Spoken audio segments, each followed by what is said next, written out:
everybody, it is Romania Black, and we are starting the deluxe edition of Berserk Volume 3 with the typical Volume 7 this week. I'm really excited. We're in the middle of the Golden Age arc. We're going through the contents of the 1997 anime.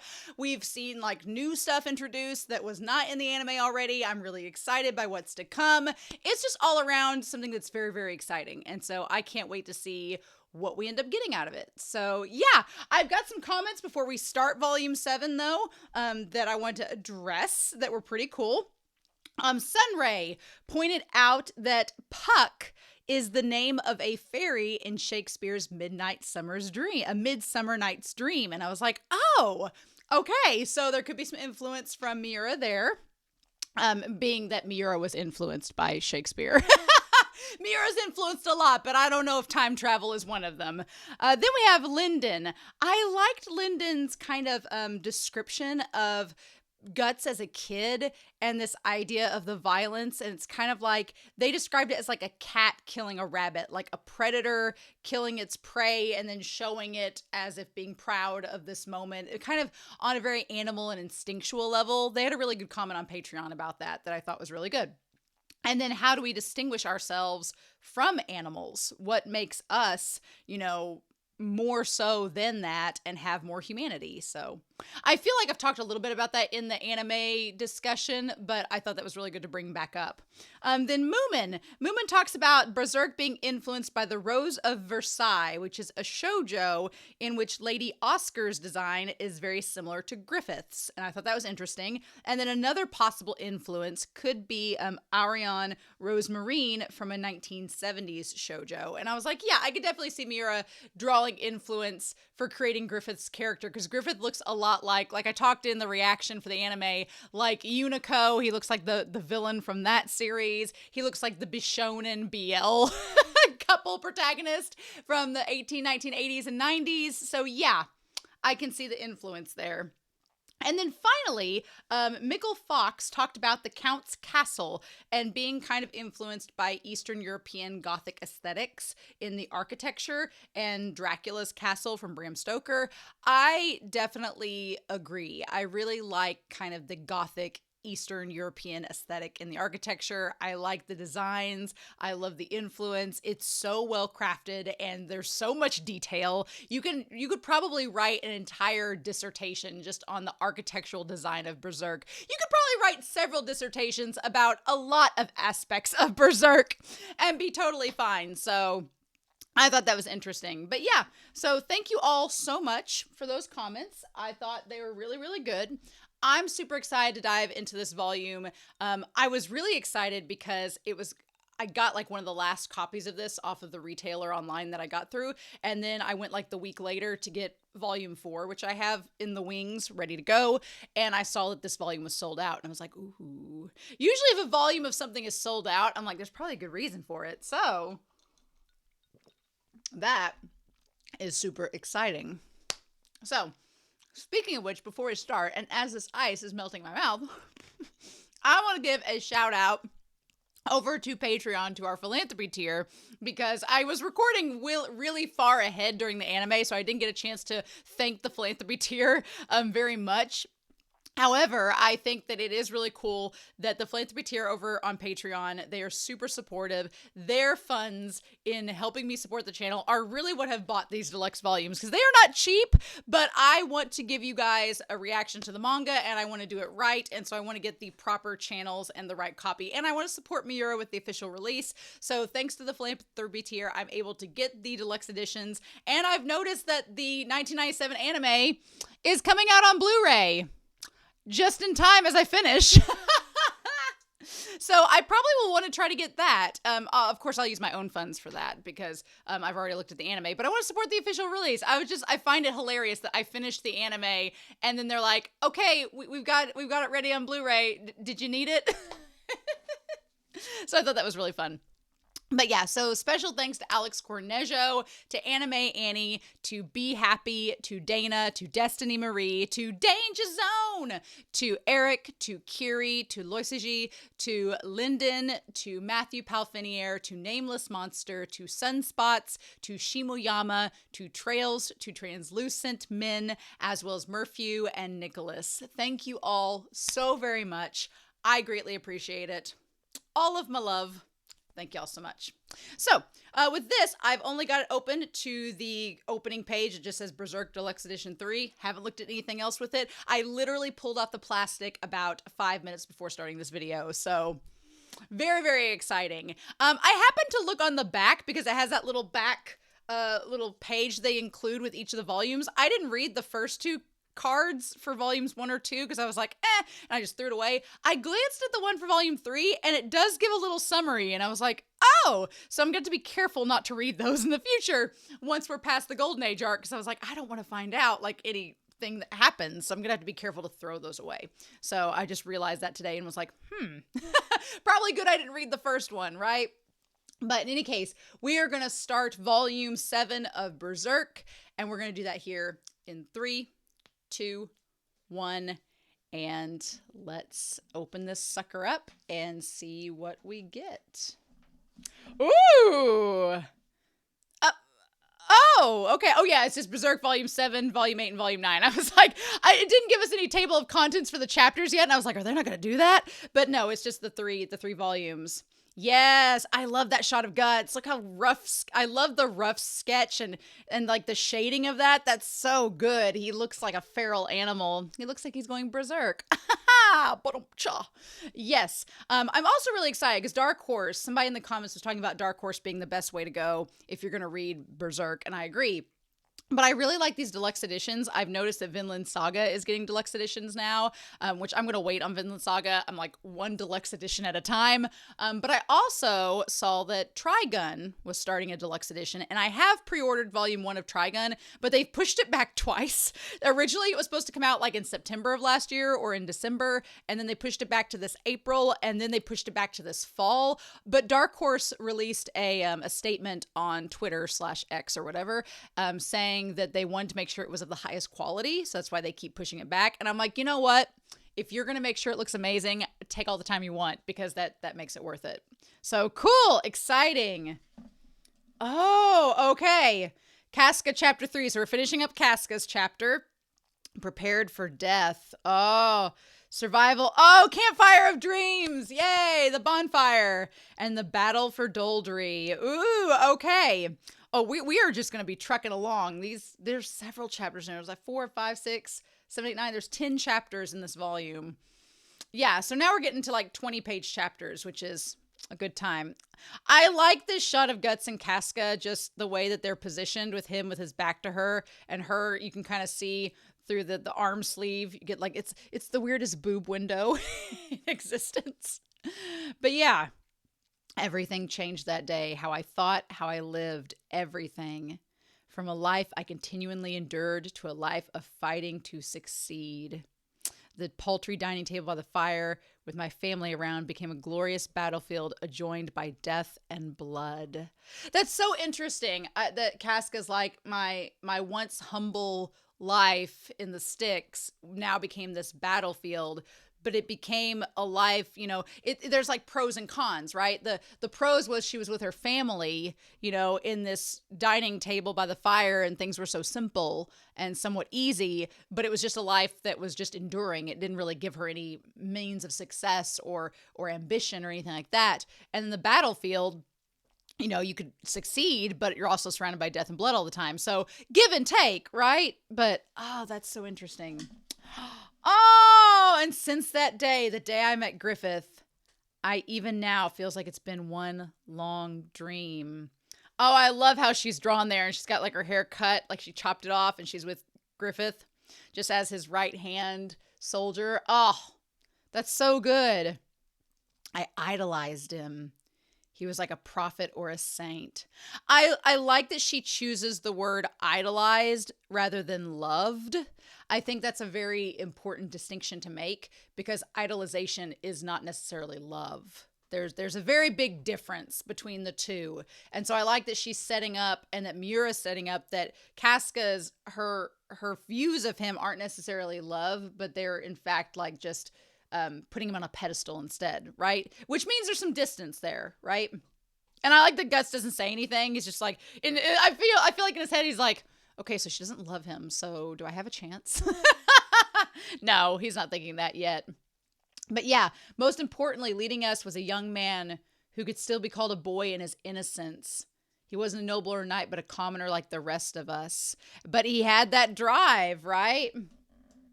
A miracle was what he was. Yeah, for someone to be a commoner like them that they could look up to, but be so successful, of course, that's like, how you would, of course, look up to that. The Hawks became involved in a feudal lord's dispute. Oh, we're going to get this guy who was sordid in his tastes. Yeah, they were imprisoned as pleasure slaves. I hated this. This part was so gross in the anime. I thought that we were going to like rescue Rickard from here is what I thought was going to happen, but that was not the case at all. And so, yeah. Oh, I love that they draw Casca like shaking there and her saying like, this could have been me. It wouldn't have been her because she's a girl and this guy clearly likes little boys. But I like the idea that she's like, I could have become a slave like that. And for her to be in a position of power and for her to be in a position of power and to watch those kids and be like, what do I do? That's so well done. And then I like that she gets that pat on the shoulder from Griffith. And Griffith just, with that little smile, like, hey, you okay? But just like that time, putting his hand on my shoulder, I stopped trembling. Yeah, he gives her that sense of relief, like that everything's going to be okay. Like, no, you're not going to fall in the same boat that those kids did. And then there's the kid that died. He was 10 years old. He didn't stand enough to be noticed. There was no one recognized the name of the remains of the nameless soldier but Griffith. And then there's the toy knight. Yeah, missing a leg. A toy on the battlefield. He must have greatly admired knights.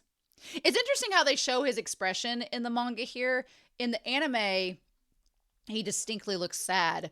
But knowing what we know about Griffith at this point, and then what we find out later with the God Hand is that Griffith knew from the start that as he rose the ranks, people like this child were going to die. And that's how it was going to have to be for him to keep going. And he had to accept that these were the sacrifices he was going to have to make to keep rising up the ranks. And he was okay with that. So it almost seems like this feels like a checkpoint in Griffith's journey, that when he sees this kid on the battlefield dead and sees the toy and realizes this kid was in fact a toy on the battlefield for Griffith. He was basically being used by Griffith, and Griffith has to be okay with this to keep moving forward. It's like, hey, this kid died for you. Are you still okay with what you're pursuing? And Griffith is. And it's kind of like a little, like him trying to justify for himself that yes, this is in fact okay to him. Yep. The hero, as if I were the hero of some story. Was he happy? Did he die enchanted by his dream? Or was death the end of the dream? Was it despair? Maybe my dream is what killed this boy. Yeah, I mean, it is. It's Griffith's dream got him there. But again, there's this idea of, what's interesting here is that Griffith kind of ponders, did he have a dream? Was he happy being here? Was he pursuing that dream? Was it okay? And, Griffith just kind of seems to go, yeah, I guess this is the way it's got to be. But I don't think he delves too deep into like the boy's dream and everything like Guts does in Bonfire of Dreams, which I'm glad we're going to get there this volume. That's going to be good. Yeah. I couldn't find the words to speak. He was so somber. Yeah, because at that point you're realizing this is the toll and the sacrifice is going to have to happen for me to keep moving forward. am I okay with this? You know, and Griffith has to sacrifice quite a lot to keep moving forward, as we're about to see. I started to view Griffith differently, and then one evening, oh yeah, and there he is. With the Lord. He looks so young there. In the anime, they make him look a little bit older because he is. But here, he just seems a little bit more demure. Like he doesn't have the defined ribs and everything, like the defined abs and stuff that we see later when he meets Guts, because he's younger here. And it also, timeline-wise, makes sense that the Lord is with Griffith because he's younger. And Griffith kind of looks back at her like, shut up, I'm doing the thing. I want to see Guts' reaction. Oh, He's like, are you kidding? You're kidding, right? You mean Mr. Ball of Pride? She's like, And the way that Guts' mouth kind of smiles for a second there, what's interesting about this is now that we know about Guts' background and that he was sexually assaulted, now that we know that, I feel kind of bad because, you know, in the anime, it's like, what? Griffith with a man? But the thing about it is, and I kind of talked about it at length there, that wasn't the point. But here you have Guts, who was assaulted as a child, you know, had a sexual assault experience, and Casca, who's had a sexual assault experience. And now we have Griffith, who has also had that. But the thing about it is, Griffith, is his necessarily an assault, or was it Griffith using him and being consensual about it? That's towing a really fine line, right? And I think that's why Guts says that there is maybe Guts was viewing it as more Griffith's choice rather than being coerced or forced into something. That's towing a really fine line, right? Because Griffith did it to, you know, get something out of it. So he was strategically planning it. So it makes it a little bit more complicated than the cases of Casca and Guts, right? And then she sees him there. And he's like, why not join me? It feels nice. You know, some people tried to say that Guts asking Casca to join him was a sign that he wasn't gay. And I was like, I don't know if I buy that. I know a lot of homosexual men that are like, hey, come bathe with us. Does not mean they want to go any further. I can tell you that. And he's like, and this is when he asks, am I dirty? Oh, and she starts to say no, but then she stops. Ooh. So he asks her the same question that he asks Guts. He asks Casca because Casca's the closest person to him at the time, being like, am I dirty to you? And the thing about it is, she says, why were you alone with him? And she's like, oh, my mistake.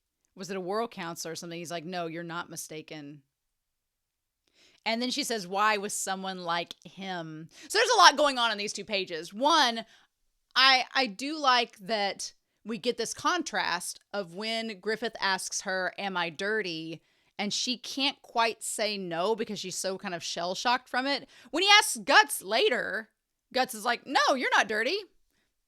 And it just comes out like that. And I think that's what Griffith wanted. He wanted someone to believe and confirm for him that he wasn't a bad person doing what he was doing, that he could be validated in his decisions.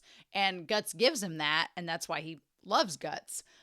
Casca, she can't quite answer the question yet because she's not really sure and doesn't want to step on toes, and it's a delicate situation to her, but that's not what Griffith needed in the moment.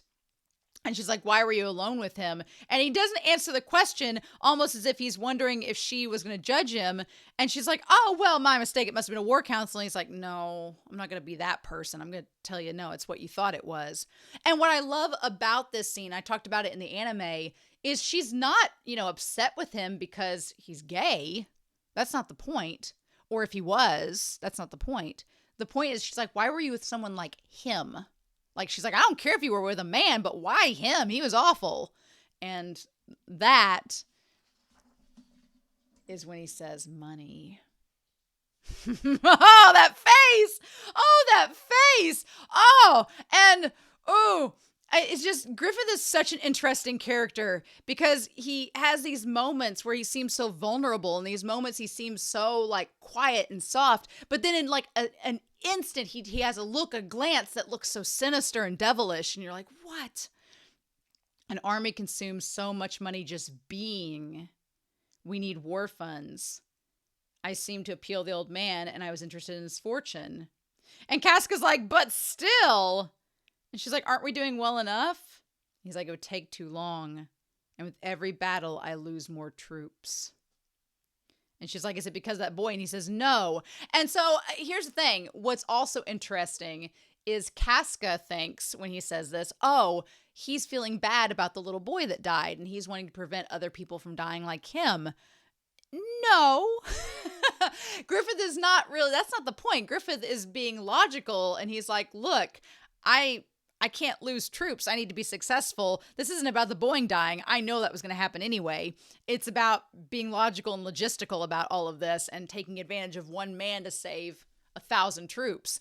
It's interesting because I think Casca wants to give Griffith the benefit of the doubt, as we, the audience, do, and say, oh, well, this is why he felt that way. But did he? You know? Interesting. Oh, and this scene. It's because they choose themselves to fight, just as I made my choice. And then, yeah, him scratching his arms like Guts did earlier on in like volume 1 or 2. For their sakes, if there's something I can do, that thing is to win, to keep winning, to fulfill my dream, which they cling, putting their lives on the line. Oh my God, the way that's drawn. Oh. My dream can only be realized building upon their corpses. It's a blood-smeared dream after all. So yeah, there's such a interesting comparison with this and Guts.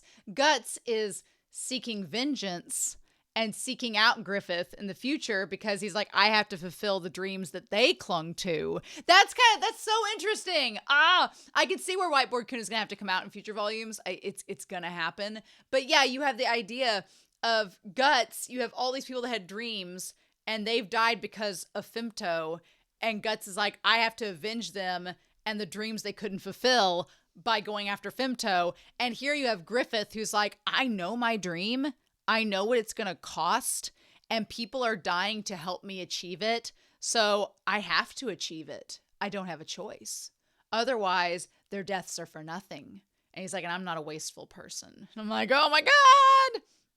Yes, for hundreds, thousands of lives to hang in the balance, and myself to atone, myself alone not to be unclean. What I won't enter my grasp as easily as that. Yeah, and myself alone not to be unclean. I like this kind of idea of Griffith wanting to be clean. Ugh, that is such a visual. But then Casca's like, stop. Just stop. She's like, that's a nicely placed splash. She's like, please stop. And he's like, I'm all right. It's nothing. It's not nothing. Your arm's bleeding. Yep. And so, yeah, he starts to kind of lose himself in the moment, like under the burden of everything, under his ambition. But then when she kind of breaks him out of the spell and it's kind of like, hey, someone here is here that cares about you, then he kind of turns back around and is like, oh, hey, no big deal. And I like that he grasps her hand right by the behelit. Mm-hmm. Yeah. And that filled me with sadness. Yep. He persists trying to realize the kind of dream that most people abandoned long ago as just childish yearning.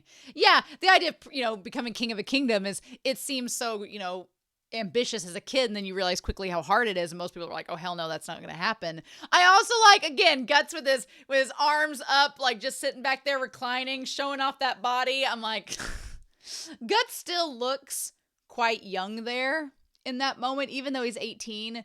And in the anime he looks a lot older, but here there's a youth to him there that's so interesting. It definitely makes him look younger than in the present timeline of the manga, which makes sense. The dream he's chasing is so extraordinary. The burden must be immeasurable. A strong person, you could sum up with those words, but someone who wants to accomplish something grand endures that much more than other people. It's not that he's strong, he has to make himself strong. And I want to be by his side. If he's going to sacrifice everything for his dream, if his dream is to fight and cut away his path, then I want to be his sword. It's so crazy that both Casca and Guts decide they want to be his sword. And I love that shot of her like that. And she's wearing his shirt, so it's just, all the more fitting. And we have that continuation of last volume where Guts is looking ahead and he looks kind of downtrodden. And here he looks back and his eyes look a little bit more fierce. Nice. Okay. Yep. We've lost countless comrades. Few old faces remain, which is like Pippin and Corcus and Rickert and Judo. But yet more people have joined us. And before I knew it, I too was a veteran. And he trusted me deeply. Not completely, but deeply. Yep. She's like, I was able to believe until the day that you showed up. And then there's Guts. Against old what's it say? Baziso. And then Guts is like, oh, it's time to be bitched at. I'm so excited. Do you remember the day what Griffith said to you on the hilltop? I want you. She's like, he never says anything like that. He never said that to anyone, nor has he since. And Guts like, yeah, I remember what that was like. Oh. I couldn't stand it. You got him to say that so easily. Guts is like, I don't know what you want me to do about it. I tried to convince myself that Griffith wanted you just for your strength. But he gets impulsive when it comes to you, as if. Yeah, I know. She's like, as if he loves him. And it's like, he does, right? Mm-hmm. She's like, Griffith relies on you. And you're selfish and you run off not thinking of the consequences. And Guts is like, well, here we go. I'm going to get bitched at. And then she's like, I can't forgive you, that selfishness of yours. The fact that you almost got him killed. And Guts is like, we're still on about this. Oh my gosh, this is great. I don't care if you get yourself killed. But the Band of the Hawk, I won't let you take Griffith's dream down with you. Oh, I love the way this is framed. You're the one who changed him that way. And I can't forgive you. Why does it have to be you? Why? Oh. You could look at that phrase. I love that shot where he's sitting there and she's like crying into his chest. I love the way that Mira draws that. That's so beautiful. That's so beautiful. I love that Guts is like, what am I supposed to do about this? But yeah, I like that you could frame it two ways. You could frame it one, she's like, why does it have to be you that Griffith falls for? Why you? I've tried this whole time to be his sword, to be the one that he wants, and yet he sees you and in 5 minutes is like, that's what I want. And you're like, well, F my drag. That's kind of how Casca feels. You could look at it that way. You could also look at this in hindsight and her be like, I wanted to be Griffith's, and why does it have to be you that I fall for? You can look at it multiple ways, but damn, that may be my favorite double spread. These 2 pages may be my favorite double spread so far. They're so passionate, and the way, the angle he draws them all in, it's really good. Really good. Oh. And Guts is like, what do I do about this? He's like, oh my gosh. But then, yeah. And then we have the troops showing up. Yeah, just in time. Mm-hmm. Guts is like, we can't have nice things at all, do we? Ooh. They all have such weird helmets and everything. And then he's like, he gives her this for the fever. Yep. As we leave as soon as the sun sets. I like that Guts looks so nice there and congenial. And she's just like, son of a bitch. That's great. And then, yeah. And he's like, what's wrong? And she's like, bitch, you know what's wrong. Here we go. Yeah.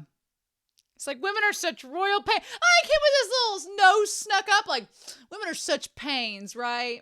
No girls allowed. No physical strength and things go their heads so damn fast. And periods to top it off. Just look at you. And she's like, son of a bitch. They aren't cut out for it. Battle, that is. She's like, what do you know? What would I know? I'm a man. Oh, there's no way you're going to stay here like forever because of your woman problems. Your lady business.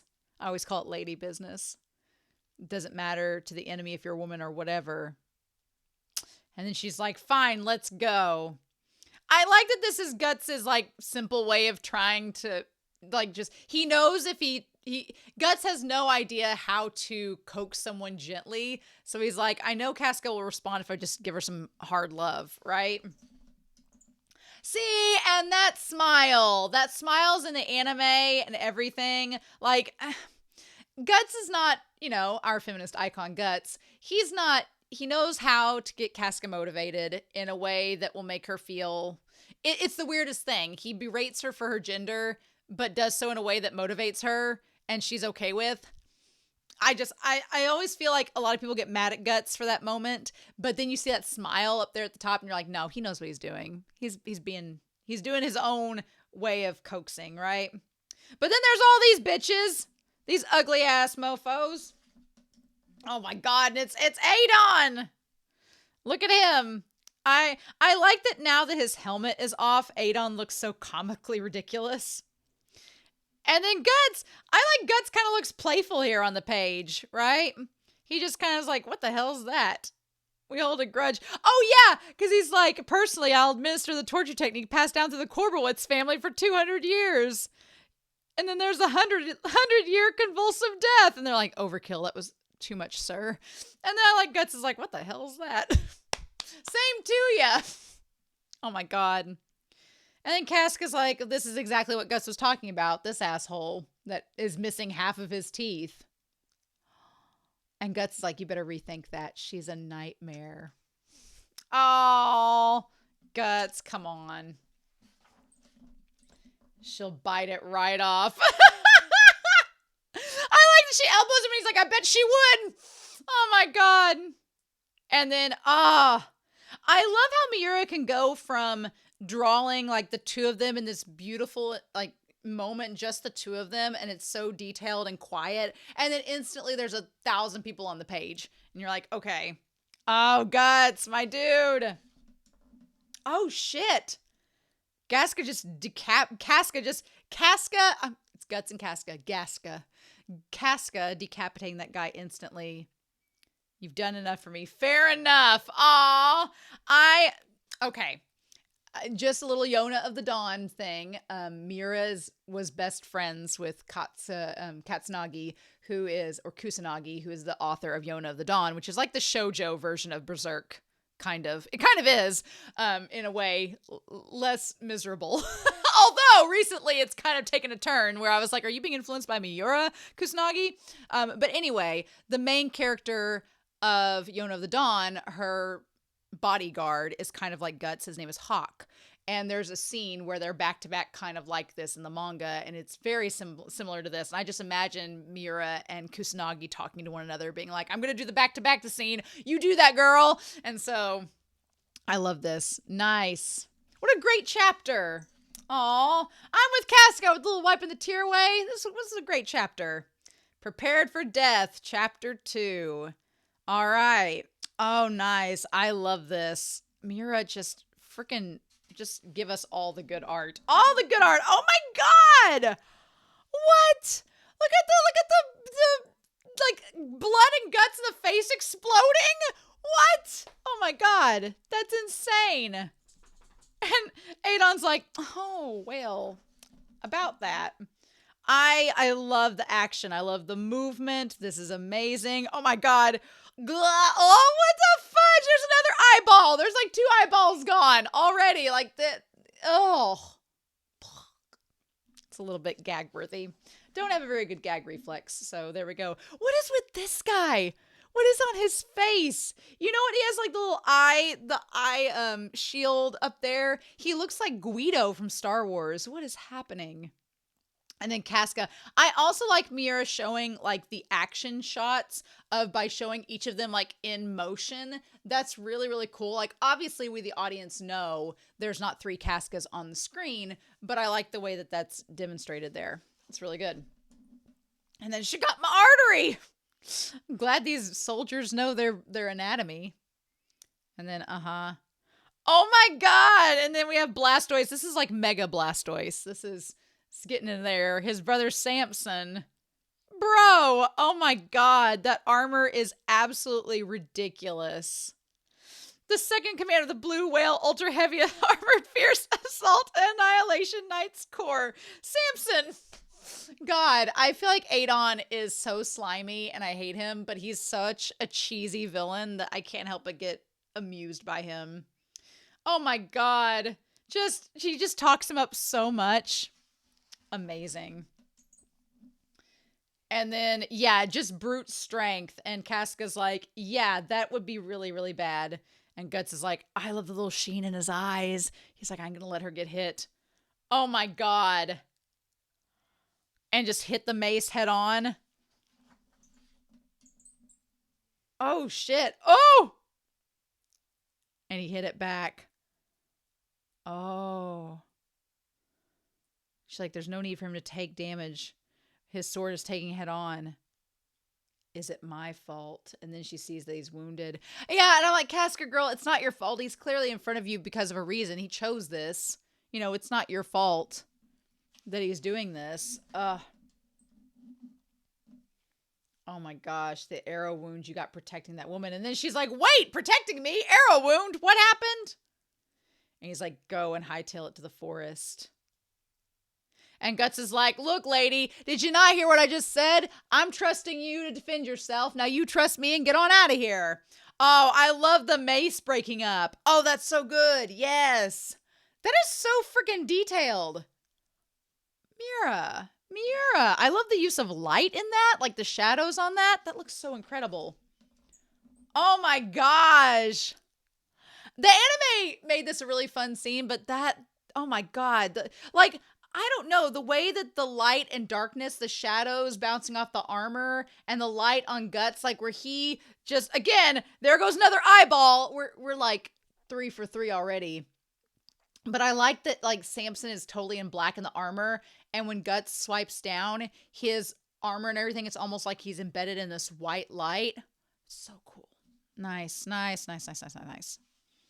All right. And then Guts is like, what are you doing standing there? Get to moving. She's like, I can't run off alone. And he's like, shoot the woman to death. Ugh. And I like Casca's like, I don't want to, I like that she says, I can't run off alone. She's like, I don't want to, instead of saying, I don't want to leave you, she's like, she makes that excuse instead. And I'm like, you two, I'm glad they eventually get to communicating with one another, but, and then he got swiped with the arrow. You dolt. Just for one woman. He's like, that prick. And then she's like, why? Oh, I loved this scene. Oh, and the way he just looks at her. She's like, why? And he's like, don't get the wrong idea. Oh, shut up. Come on. She looks so, like, just sincere in that moment. And gentle. He's like, you're just in my way, so get lost. Oh, quit it, Guts. We know. We know that's not why you did it. I'm satisfied as long as I can swing my sword around. This right by you dying in a place like this? This worthless place, is this where it ends? Is that what you want? That cheap? Oh. A sword returns to the sheath, right? So go to your sword, master. Go to Griffith. Oh my god, you three. At this point, I was so floored because it's like Guts doesn't want to say that he likes her because he knows now that she likes Griffith and he thinks that she likes Griffith more. Casca thinks that Griffith likes Guts. Griffith does like Guts. So it's just like this big triangle. And I'm like, you two. And Guts is like, I like the Guts is like, I don't want to insert myself as, you know, getting between you and Griffith. So just go back to your master. You want to serve him? I'm giving you this chance. And I'm like, she just said that Griffith wants you there too, you dolt. Oh my god. I freaking love it. Oh, I love this. What is this little panel showing them? Showing him and her. And like him noticing her. I think it's appropriate Mira includes that there of him noticing her. Just saying. And then, yeah, and then him smiling being like, look, you said all I'm good at is throwing a sword around, so here we go. I like he kind of throws that back at her, being like, I'm just doing what you think I'm good at. Oh my god! Yep, prepared for death. Part 3. Oh, the line work in that is so good. Oh, what a treat. I feel like I get so excited to read the manga with you all each week because I just feel like opening this up is such a treat. You feel like you're just witnessing something really special. Even when you've seen the anime, it's so good. But look at the booty on that soldier. Booty down. And he's like, look, keep going. And she's like, don't die. Oh, and the way he kind of like smirks at that. I like that. I'm like, has anyone ever told Guts not to die? He's had a lot of people tell him to die, but has he had someone tell him not to? Oh. And they're like, don't let her escape. Kill her. Shoot her. And then, yeah. What a bunch of wage thieves. Chase after girls after you've done your job. Damn. Guts is like, come on now. Oh my god. If Moomin on Patreon is keeping an eyeball count. Here we go. Son of a bitch. Guts just looks...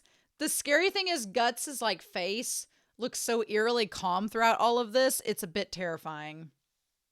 And these guys are all freaked out like, what the fudge? And then, yeah, my sword's dull. It doesn't cut too well. Although it's 3 times thicker than a regular one. One hit doesn't kill you. You wish it had. Man, Guts just taunting them is amazing. Oh. He's like, maybe I ought to leave too. What is this face, my Guts? What is this face? Oh. That's how mercenaries get things done. Oh, I love Guts just being like, fine, you want me to fight y'all? I'll do it. I like just this kind of carefree, laissez-faire like attitude Guts has. Oh. Meanwhile, she's running over there. I like that she doesn't necessarily stop because of her period. I mean, she's wore out, but then these guys just kind of ambush her. But I like that it's just like, you know, she's just kind of wore out from the battle so far. Which Guts has clearly done a little bit more at this point. But damn it, no! And she's like, son of a bitch. Not good. And then she starts to fall as Guts like slices through these guys. Oh my gosh. Come on now. Oh, that's really good. That is badass. Look at that shot. And then Guts getting the arrow through the hand. I am really digging Miura playing with light and shadow in this volume. I think they're doing it more so. They did a little bit with Zod back during the cave, but like this spread of Guts like going through and hacking through all the soldiers, the lighting on that is incredible. Like that's so good. Oh my god. He also loves putting swords in people's mouths, which you can interpret any way you like to. Yeah. Now things have gotten interesting. Yeah, but even look like the soldiers that are in the foreground there, how they're in darkness with like the black ink. And then there's like the light source is always coming from Guts and his sword in all of these shots. The light source is always where Guts is at, which is such a cool decision. I love that. It makes Guts look like this kind of angelic figure almost, which he's literally a savior to Casca at this point. So, oh my gosh, just really good. And then damn it, no!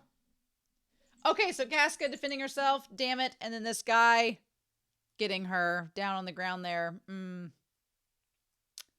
Ugh. Okay. She's like, son of a bitch, why me? Why does this have to happen? Why? Why can't you just leave me alone? And then again, it's mimicking the one guy at the very beginning, the lord at the beginning that tore open her shirt when she was a kid. Maybe you command 1,000 men. She's like, my arm, and I feel so powerless. Ugh. This worthless place. Is this where it ends for you? Go back to your sword master. Oh. And Casca tearing up there. Oh, are they gonna show? Oh my God! Yes, yes! Oh shit! Oh God! The eye! I'm glad they show it's right there. Oh, that it's right there where it goes in. Ugh! I forgot that she stabbed him in the eye. Yep, you little. And that's when I was glad that Casca defended herself to get off of him.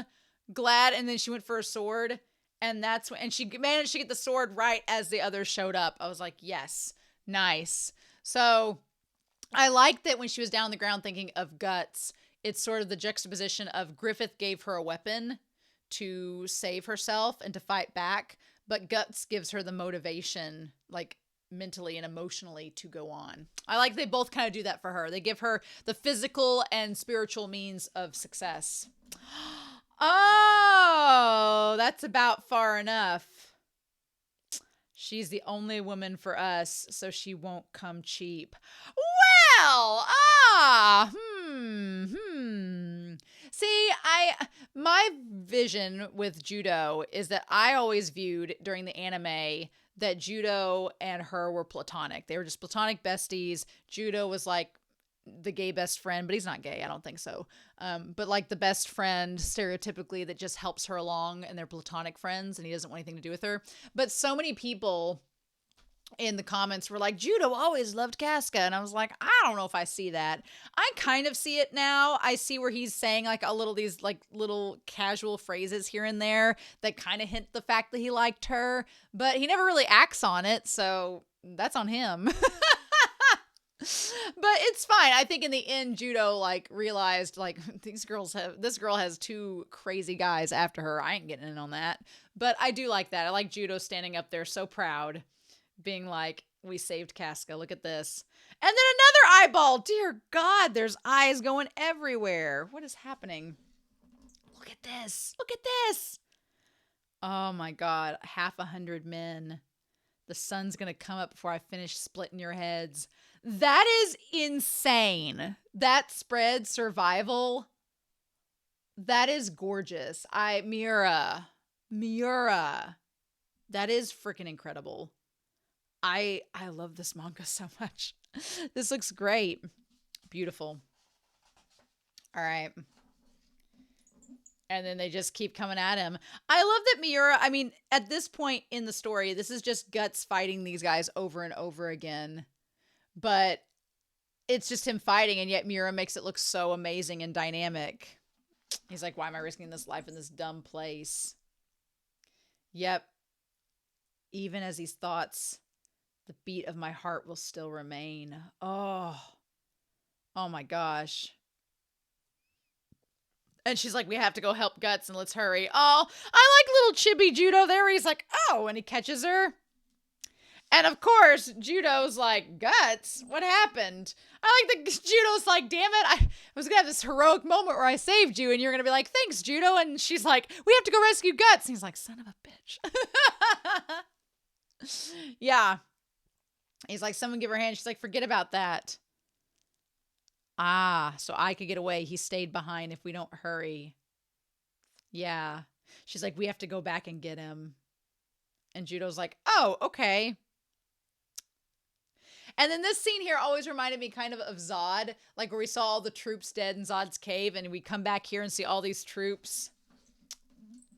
And then she's looking for him amidst all of this carnage. It's almost 100 corpses. And then there he is, right? Oh, the white shining in his hair almost makes it look like it's turned white, like he's aged, which is interesting, but obviously it's just the light shining on it. And then she's like, Guts. And him up against the old tree, right? Oh. Don't shake me. Oh, look at her little face! Look at her little chibi face! Oh, that's so cute! That's adorable. Oh, man. And Guts smiling there. Oh. Oh, that's so good.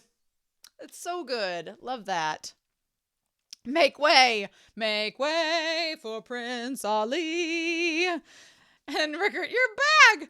I like that Pippin and Rickert jump to their feet, being like, Guts, oh my god. And Corcus is just there being like, oh, the bastard survived after all. Corcus doesn't even rise to his feet. He's like, ah, shit. Oh my gosh. He's like, I'll walk. And she's like, don't move. You'll hurt yourself. This is a disgrace. I ain't a rag doll. Oh, yep. He's a tough one. He has to rest. He's through for now. He's like, screw you. I'm gonna fight if I have to crawl. Oh my god, look at his like neck muscles there. Jesus. I love that they call him a dolt. I like the dolt is the word of the day to describe someone that's being a moron. Ooh, okay. Thank goodness you two are back safe and sound. He's like, safe and sound how? And they're like, where's Griffith? He's at a war council. He won't back until tomorrow. I like that you see on the page, Casca in the one bottom panel and Guts in the next one. Mm-hmm. And she's like, I'm fine. She's like, mine's not an injury. Oh, and then Guts is sitting there. I like that Rickert's like, and Pippin's like, is it what I think it is? And Judo's like, yeah, that explains it. Judo instantly knows it's her period. Pippin's like, wait. And then Rickert's like, I don't know what that is. That is hilarious. That's really good. Okay. Nice. We're about to get the Bonfire of Dreams, aren't we? Oh, look at everybody here on the screen there. Everybody fighting. Everybody eating food, throwing around drumsticks. There's people on the ground passed out after drinking. And then they're all back around Casca. We got a Captain Guts to thank this time around. Oh, we're relieved, sis. It's pretty cold for even Boss Griffith to go to War Council. Cut it out. Uh-huh. And then Judo's like, can I talk to you for a bit? I like that Judo pulls her aside, right? Oh, the nobles opposed his decisions. But Griffith said, those two are vital to the Band of the Hawk, and I will not lose them. See, that's what makes me like Judo's such a good person, because even if he does like Casca, and it's not just platonic, which I'm still like in the kind of like camp on that one. Even if that's the case and he does like her, he knows that she likes Griffith, and she knows that how Griffith views her is important to her. So he felt the need to let her know that Griffith did not abandon them. And he said those two are vital. Like, not just Guts, but her too. And, Judo just wanted her to feel good about that. That's so sweet, right? Oh, that's what that is. Her wiping the tear. He's like, that's a big deal, him saying all that. I was a tad jealous. Judo, no, you know exactly what you're doing. That little smirk there. Aw, yeah. Yep, puts him on the hero of the 100. Mm-hmm. Look at that. Judo knows exactly what he's doing. And that's so sweet. Like, him trying to make her feel better. Oh, love. Okay. There was an elf, a traveling entertainment troupe I used to work for years ago. Was it Puck? Was the dust that was given to Judo from the traveling troupe, was it Puck? Oh my god. I mean, I don't want confirmation yet, but we can just entertain the idea that Puck was the elf that gave Judo the dust. He was good folk, and that's what he gave me when I was badly injured in an accident. It was elf dust. The idea that Judo might have known Puck is so amazing. Done. Dunzo. Yep, not many people believe, but they do exist. The powder is certified effective. Uh-huh. That's the last of it. Oh, damn, that's the last of it. Oh, no. But the idea that Puck's dust helped heal Guts. Tell you what. 1 bag of medicine for 100 dead enemies. Mm-hmm. And then, yeah, Judo's saying, showing us soft side. What do you suppose happened? I like that the manga actually gives us confirmation about that, because in the anime, he just kind of looks at her and watches her walk away. But we talked about that's probably what he was going to say, and that's literally what he's saying in this. Ah, look at this. The Bonfire of Dreams. And I like the idea of juxtaposing Guts's birth kind of under this tree with all the corpses hanging from it. And here you have kind of the birth of Casca and Guts' evolved relationship happens under this tree where he's in the shadows again under it. The symbolism there is really nice. I like it. And again, you have like a woman finding him first as a baby and now as an adult. This is so good. I love this. Mira, the Campfire of Dreams. This is so beautiful. How romantic. God, Mira, I love it. Oh. He's like, I'm too hot to sleep and this was the coolest place. I like he just looks so gruff looking up at her. Mm-hmm. And then she's like, don't move. Aw, I love it. He almost has like a Clark Kent Superman look when she's putting the dust on him. It's healing medicine. It's not something you should worry about. Something I did on my own. It wasn't for your sake. Finding is more my nature than running away. And she's like, oh, so just because of your nature, you fought close to 100 enemies? That flirty line. And he's like, yeah. And a score to settle. She's like, oh, you men, and your score is to settle. To be blunt, I thought this then too. He's just that broad ass back of his. Compared to what you're doing, me fighting 100 men doesn't matter. It's not just you, Griffith's the same. He's got something he'd bet his entire life on, and that's amazing. So Guts saying here, he's like, he's like, you are dedicating your life to being Griffith's sword, and all these people are dedicating themselves to different dreams, and I don't really have anything, so the least I can do is just be there to protect you all. And then, I like that she starts to talk, and he's like, what a nice view. He's like, Gaston, my second command. The army's not his thing. But he's going to open a clothing shop in downtown Wyndham with his Wyndham's rewards. Yes, with the money he saved up. Yep. Oh. Nicole proposed to a woman, but she refused because she didn't want to be with a common soldier. Once he gets promoted, everyone staked themselves on lost causes. All these lights contain tiny hopes and dreams. That's the way it looks. I also like the idea of you have the contrast of the tiny flames, the little fires, the little tiny lights of hope. And then later on with the Behelit, you have all the tears. They're like the tears of despair. You have like all of the fallen tears of dreams that have gone awry that are used to create the Behelit. And here you have like the tiny fires that all come together to be this big campfire of dreams. It's nice. I like the comparison of that. Oh. A campfire of dreams. You smooth talker. You sound like some princess. Can it? That's such a Han Solo and Princess Leia relationship between them. It feels that way to me. She's like, but you're right. They've all brought their own individual flames together. You could scatter them by blowing out those little flames, but they throw themselves into the biggest bonfire, the blazing inferno named Griffith. I love this idea of Griffith as a phoenix motif. Oh, yes, absolutely. But he's like, my flame ain't here. Oh my God. I love it. I love that they're both like, yeah, they recognize what everybody's doing for Griffith, but Guts is like, I don't have a flame here yet. Yeah. I'm just warming myself by their campfire. I just stopped in by chance. And he's like, here, Casca, let me show you my phallic representation. I also like the idea that he kind of foreshadows he's going to leave in this moment. He kind of foreshadows it because he's like, I'm just stopping by, warming myself by the fire of your dreams as I go off to find my own. And he's like, yeah, as long as I'm confident I can survive any battle. And that's how it's been. But still, it doesn't mean much. He's like, I've had nothing but this sword. I don't want to die, but just because I didn't want to die, it doesn't mean I know how to use this. And all I'm doing is fighting still. Yeah. I love that he's telling Casca all this as well, like to get her to kind of know what he's thinking in his head. Maybe more than anything, I've always tried to leave the most essential reason for fighting up to other people. Oh, too much talking for me.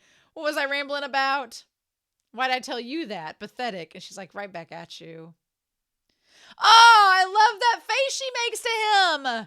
I love that because he kind of looks back at her. And I love, again, they do the anime thing where they hide the mouth so you can't really see what he's thinking, but he's smiling there. I love that line. I leave the most essential reason for fighting up to other people. I leave the purpose up to them and I just fight. And then he's like, why did I tell you all this? And she's just like, well, why did I tell you all of my stuff too? Oh, the flirt, yes. And then she's like, are you leaving the Hawks? And he just has that look on his face like, yeah, I'm thinking about it. I've been thinking about it since I joined. Now you know. And him walking away. Other expressions there. He's like I said, I'm fighting till the end of this campaign. And then afterwards, he looks so damn good there. Guts with like his freaking 6-pack and looking like that. Girl, I don't blame you for not wanting him to leave. And then Rickard's like, Griffiths came back. And then he smiles back at her being like, look, after I'm gone, you've got Griffith. And then there comes Griffith and he's like, look how clean I am. With his helmet right there. And then, oh my God. And sure enough, there's Griffith. Griffith looks at Guts. Guts being like, yo. Griffith looks at him like, I would tear you apart and devour you right now in front of all these campfire goers. Just give me the word. But then, yeah. And Guts looks back to Casca thinking like, hey, here's your man. He's right here waiting on you. Come on now. Like, aren't you happy to see him? Guts is happy to see, or Griffith's happy to see Guts. And then, yeah. She's like, I'm sorry, I want to deal this mess because of me. And then I like that Guts is like, look, here's Griffith, the guy you like. Why are you making excuses for him? You didn't make those for me. Like, no. And let me just smacks her ass to like being like, come on. And then like gets her into his arms and he's like, welcome back. Griffith looks like a freaking fairy. And I'm not meaning that in the way that you may think I'm meaning that. I'm meaning like he looks like an otherworldly creature. Get your minds out, guys. He looks like a small child. He looks like a mythical little creature in that moment with his facial expression, right? And then everybody's like, oh, me too, Commander. Can I get a hug too? And then Guts leaves her and he's like, come on. I like that he grabs Corcus and he tells Corcus, let's go toss one back. I like that he grabs Corcus of all people. Like, let's go. Because Guts has already in his mind settled for the fact that Casca and Griffith are going to be together. What do we do with these kids? Y'all. And then the booze will disinfect me. And then she's like, was he serious about leaving? And then she's like, nah. And then we see, I guess maybe that's Gaston. Maybe that's not Corcus because he's smiling at Guts. I don't think Corcus would ever smile at Guts. But yeah, him just like smirking there. And she's like, is he really going to leave? Ugh. Meanwhile, this cannon fire. Oh, yeah, Doldrey. Oh, we're getting into, is the metrosexual man appearing? Yay. Yes. Okay, I'm so ready. Okay, yes, the stronghold of Doldrey. Oh, my God.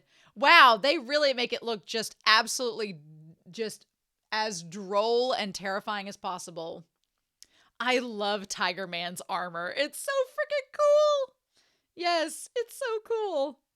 Okay, it's nigh impregnable. Okay, they're changing the direction of our headquarters. It can't be. Yes, the Holy Purple Rhino Knights. Yes, Boscone. Oh my God, I'm so excited. Yes, bring us that. The horse's head's gonna be rolling, y'all. Yes. Okay. Okay. And the 100-Year War. Oh, we're getting the round table. Yes. The Fortress of Doldrey. The king. Everybody's here. Well, Julius is not here anymore. He kicked the bucket. And we have all the knights. And there's Griffith just in the midst of all of them. Griffith just looks so unscathed, right? So interesting. Yes. This guy, he reminds me of a Klingon from Star Trek. It looks like a Klingon.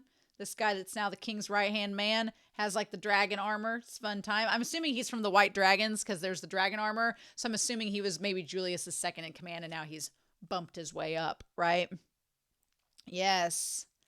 I like that Griffith just looks so pretty there. They intentionally make every other man, with the exception of the two metrosexual knights, look kind of droll and trollish. But then Griffith is like there with his little like glossy lips being like, what? Who? A once in a lifetime opportunity? What are we doing? No, yeah. Because of the Holy Boscone, the Holy Purple Rhino Knights. The White Tiger Knights of the Midlands had a bitter defeat. Like, this is perilous. But they're like, we could have Griffith go into battle.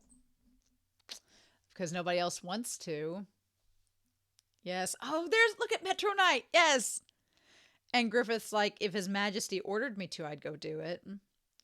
I like they all doubt Griffith. And again, there are moments where Griffith he just looks so, like, kind of devilish and, like, sensual. And the moment they kind of call him out, he's like, what? Who, me?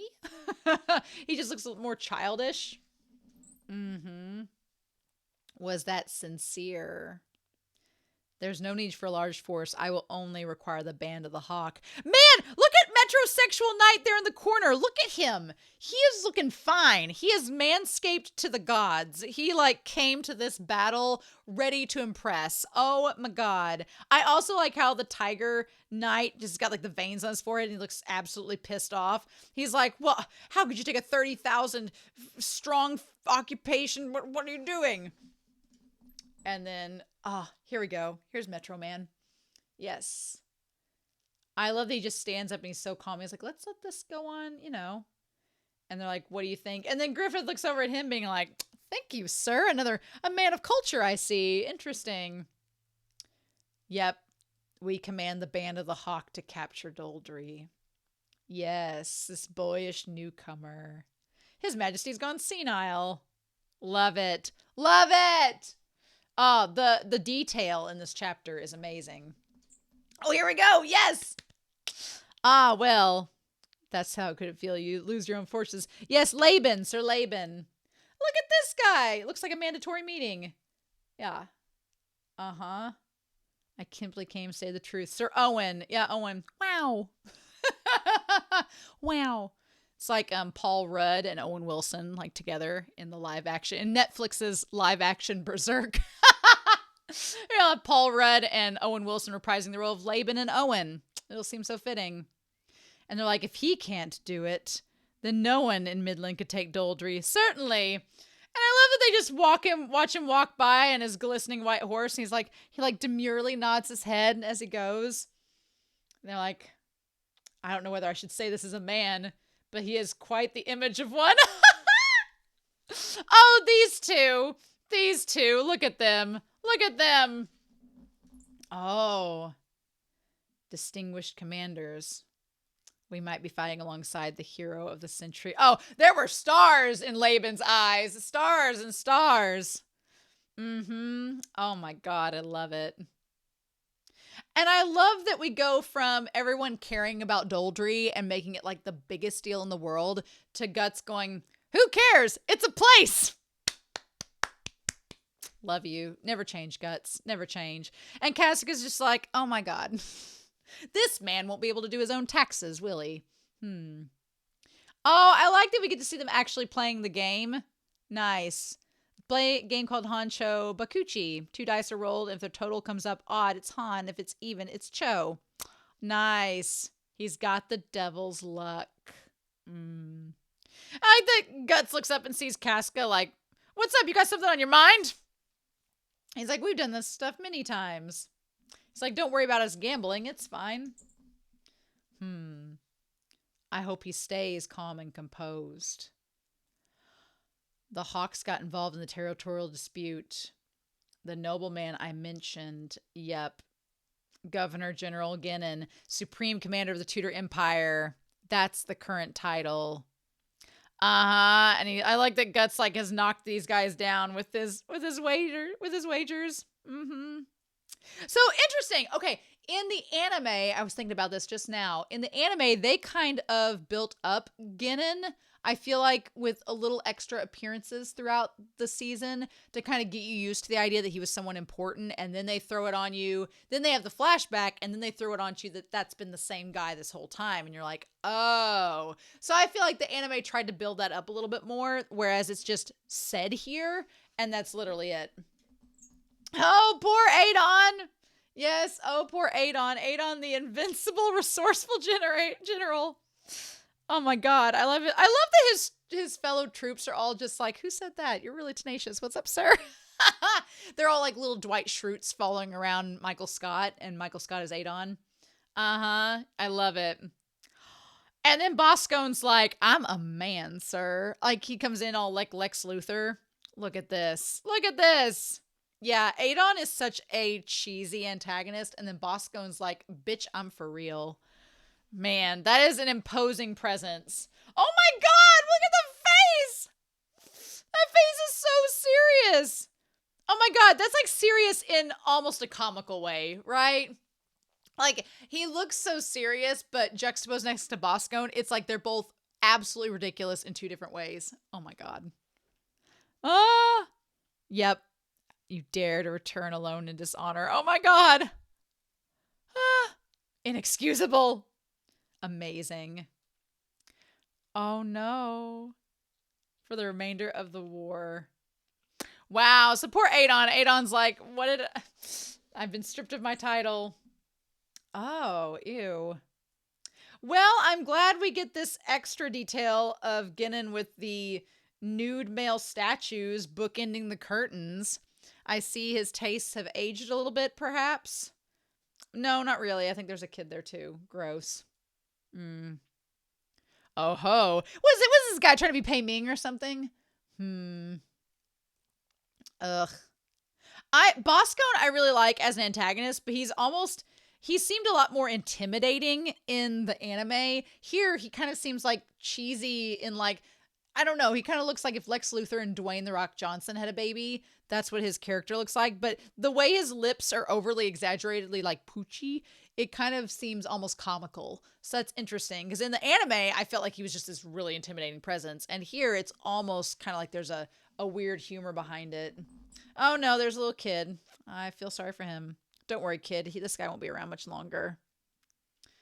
Uh-huh. And then there's this guy. Gross. Ew. No, thank you.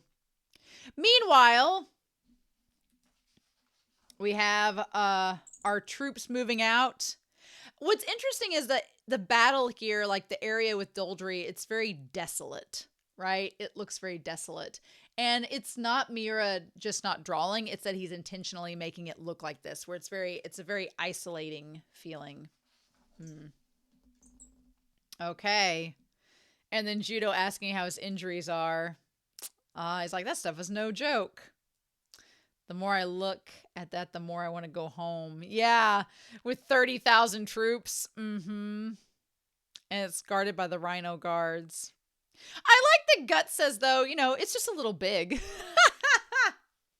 If Griffith's got a plan, as usual, we'll be fine. Again, there's that idea of Griffith being the one to like have the plan and them all relying on him and having faith in him. There's nowhere to run. I'm surprised. Yeah, they're all up against the lake. Ooh, nice. Look at that damn horse. Like the way that armor is reflected. Nice. Like the black ink in this volume is so good. The White Hawk, what is he planning?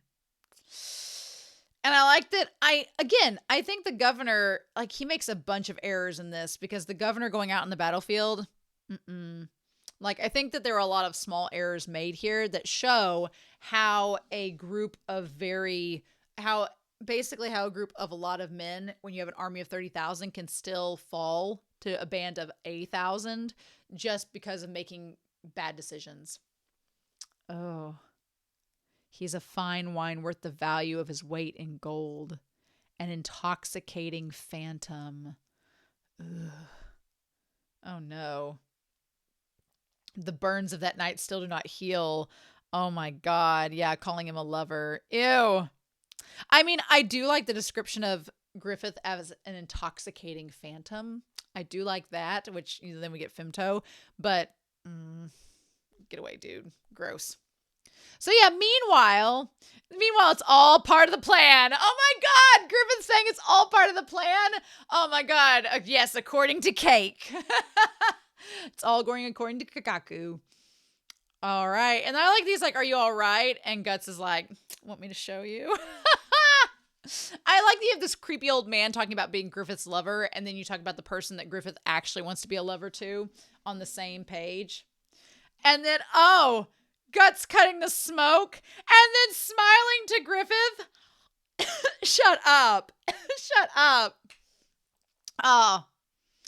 And then I just hope he stays calm and composed. That never happened with him. Not something like that. Oh my God. Okay. 2 things. Wanted to note. First of all, Griffith and Guts, they have their helmets lifted up when they're talking to each other, and Guts parts the dust with his sword. I like that we see Griffith looking at Guts with, like, his face, like, to where Guts can see it, because the mask is pulled up, and later when Femto is created, the mask will come down and be there permanently. So there's that. But also, Guts saying, oh, well, Griffith would never go off the deep end because he loves someone. What foreshadowing, Mira? You son of a bitch. Oh my God. Yep, this is the end. The last time I swing my sword beneath this banner. What a way to, like, which is true, it is, but what a way for your audience. Like, you're 7 volumes into this story and everybody's reading going, wait, is this really the last battle with the Band of the Hawk? What are we doing? So at that, which makes sense at this point, you would be setting up with, Griffith, having that said about him by Guts to set up what's going to happen in a few volumes. I'll keep it together. Yeah. And I'll go in to battle as captain of the Hawks Raiders and nothing else. This is what I have to do. Oh, look at that beautiful shot of charging with the Vanguard and Griffith on that horse. Gorgeous. Gorgeous. Yes, please.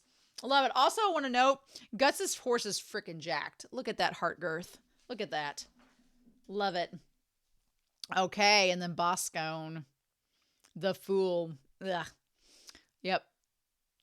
All right, love it. And then we got this battle starting. Oh, man. I feel like Miura, just like Isayama after him, they start out drawing horses and they get better and better at drawing horses. But the horse injuries do not cease. Oh, love it.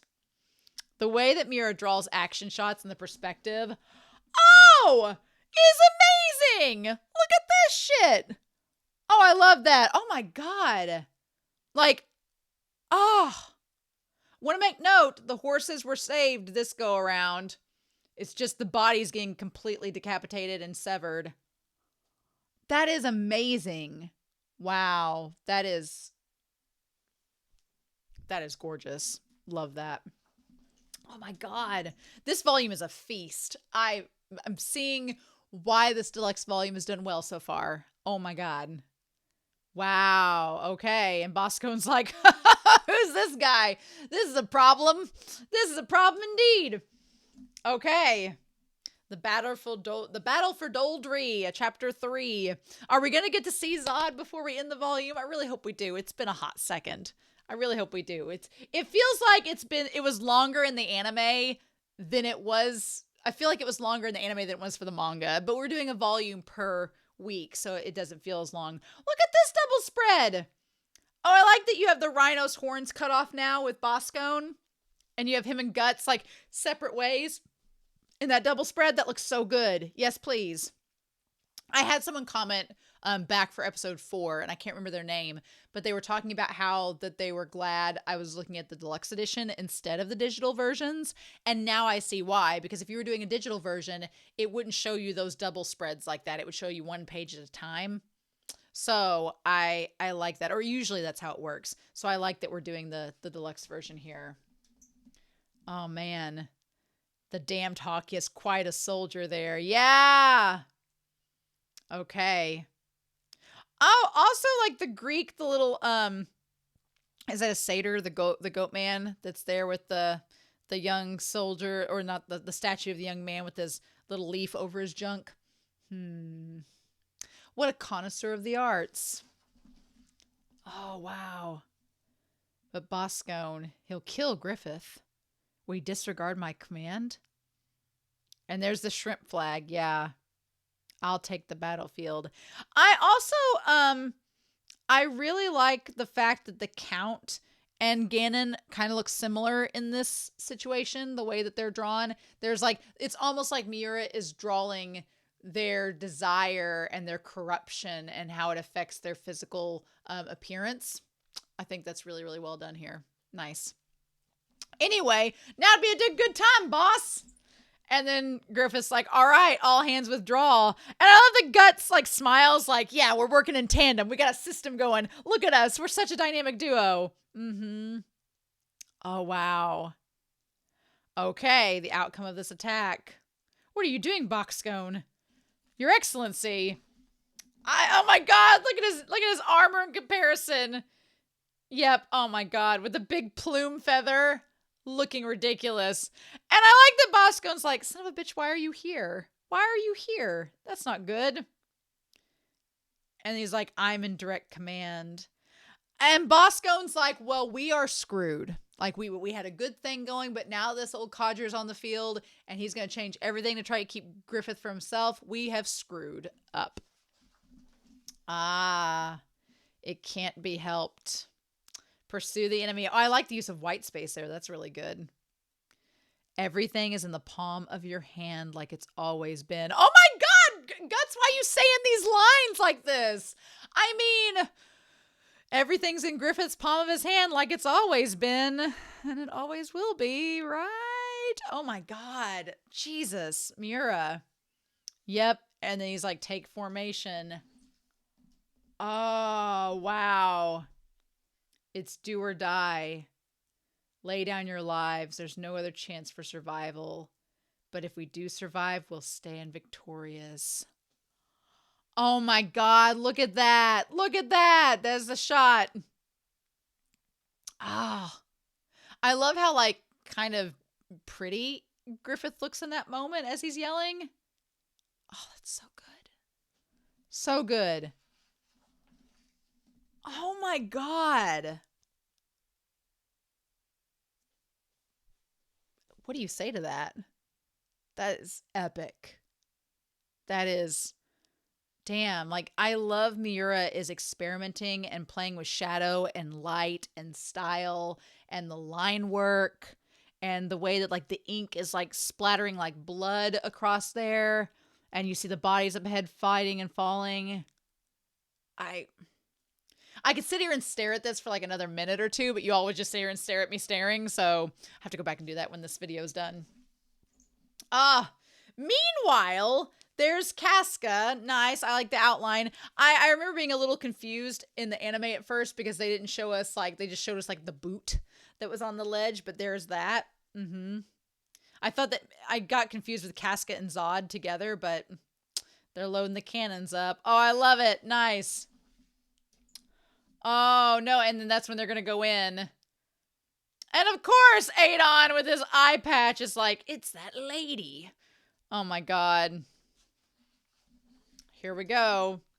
This volume's great. This volume, it feels like there's a lot packed in it, right? There's a lot going on. And there's old Adon. Shark Adon. Oh my God. Wow. I do like the perspective there of him looking so much bigger than her and the high ground and the perspective there. And then she's like, you again, you're a tenacious cockroach. What's with that armor? Yeah, because instead of being like the water turtle or whatever, it's a shark now. Oh my God. I love her expression. Miura just having fun with it. The invincible Baron Adon. Even if I'm a cockroach, you have no choice but to kneel before my stamina, as long as you have the knees to kneel with, of course. Oh my God, stop. Stop. I'm with her in her face there where she's like, liar. He was probably forced to stay behind. She knows. She's already figured it out. Oh my God. She's like, look, bitch, I ain't on my lady business now, so we ain't got time for this. Oh my gosh. I do love that instantly it's like cramped and it suddenly feels claustrophobic there. Oh my gosh. Get them all. Oh, and he like uses his tongue in between his teeth. What? Oh my God. What the fudge? This is for my little brother, Samson. She's like, I didn't kill your little brother. Okay, so this battle shot is amazing. I love all of this. You see Pippin with this big ass armor. I love it has like the big shogun, like big part of the, like almost like a cannonball strapped to the front of it. He's basically like smashing the teeth out of somebody. Judo is going through with his knives, like just taking people out left and right. Corcus is just running away. Corcus is like, that bottom panel's hilarious. And then Griffith, not an ounce of blood on that armor. Not an ounce of blood. The blood flies away from his robes. And he's just flying through. You know who Griffith looks like in this moment? I love his horse doesn't even have pupils. It's just all in white. Griffith reminds me, if we're talking about Unico, and him not only looking like the antagonist, but when he's just all in white there with the bird helmet, it reminds me of like the West Wind, which is like a creature in Unico that she's like a personification of the wind that takes the little unicorn away. But the way that his cape and everything looks, he looks like that as well.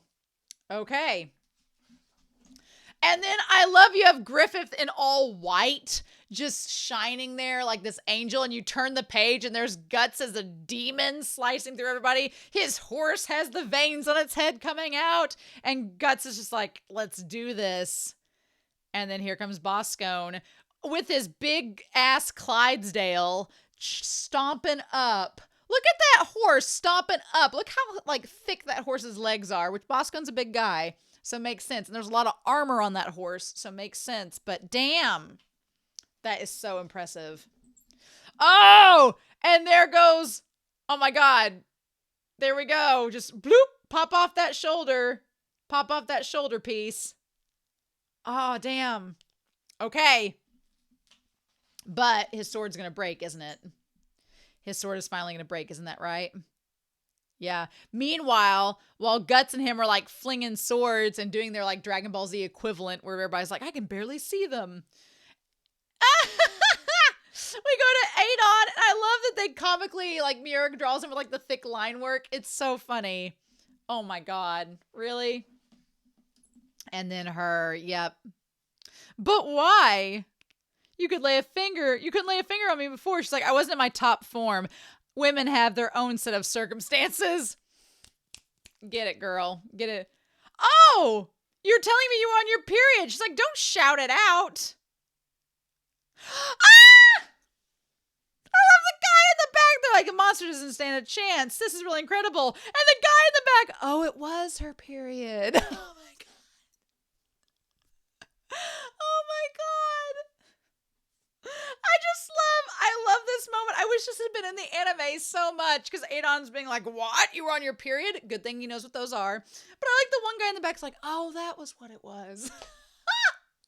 That's the funniest damn thing I've heard all week. That is absolutely amazing. I freaking love that. I'm going to take this I'm going to put that on the Discord later. I'm going to take this bookmark because it's like stuck in there and I'm going to mark this page. That is the funniest damn thing. I love that.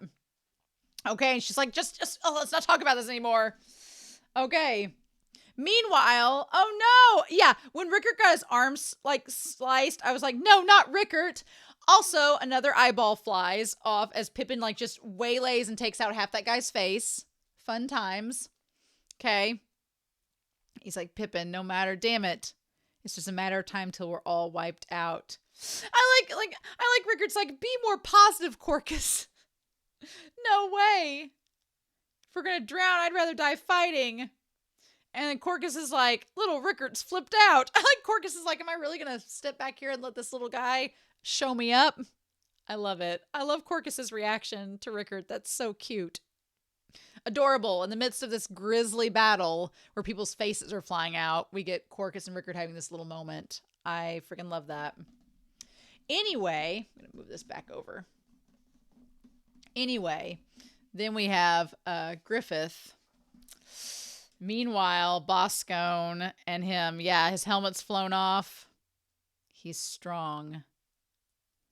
If I don't put my life on the line, I'm a dead man. But it isn't as bad as Zod. Yeah, it can't be as bad as that. I like the Guts is like, in comparison, this is a breeze. Uh-huh. But, yeah, he's about to lose a sword, right? Meanwhile, I like that we have just this comical, like, Adon versus Casca is almost, like, so ridiculous at this point. Oh! He says, forgive me.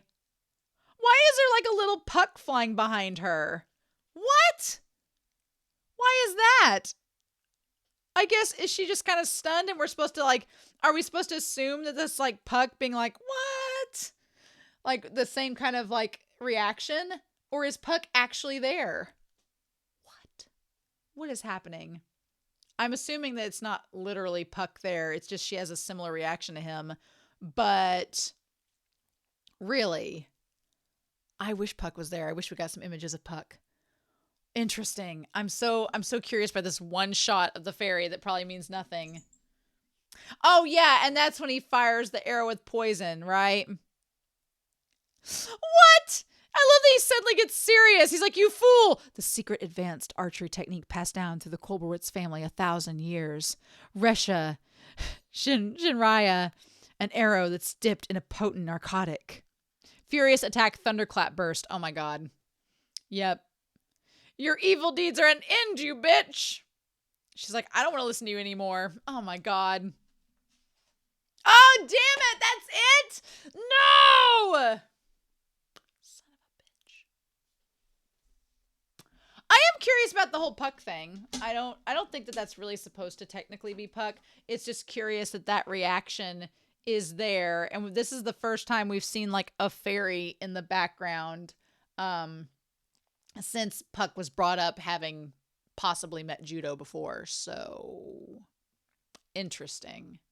Oh my god. Just, of course, the volume ends right before we see Guts' sword flying through the air. Yeah, okay. So you do, I'm going back to that page. You do see a little piece. It looked like a sound effect, but it was like ching. And it's like his sword getting sliced in half and flying away. Okay. All right. Fair enough. Fair enough. Okay, I get that. All right. Huh. So yeah, okay. This volume, oh my gosh, I'm loving this deluxe volume already. I absolutely adore the artwork that Miura, I feel like Miura steps up his game this volume. I feel like Miura is experimenting with shapes and colors and line work, and it's very, very effective. And I feel like there's little bitty hints of foreshadowing of Griffith, not only of Guts leaving and the foreshadowing of that, but also the foreshadowing of Griffith and the effect Guts leaving is going to have on him. So there's lots of little like foreshadowing notes in here that I was like, oh, I didn't even think about that back when it was happening. So I'm very curious to see how much we get next volume. Zod's gonna be back next volume, I'm pretty sure. But I'm glad this also ends with us not immediately going into volume 8. So 8's my lucky number. So next week should be a lot of fun. So we'll just have to wait and see. But I'm very curious to know what you all think down below, what you guys thought of this volume. I absolutely adored it. There was so much that happened with these 10 chapters, but it all flowed really, really nicely. So I'm excited to see what's going to happen next. So in the meantime, I hope you all have a wonderful week. Please stay safe, take care, and yeah, I'll be back really soon with more Berserk. Bye!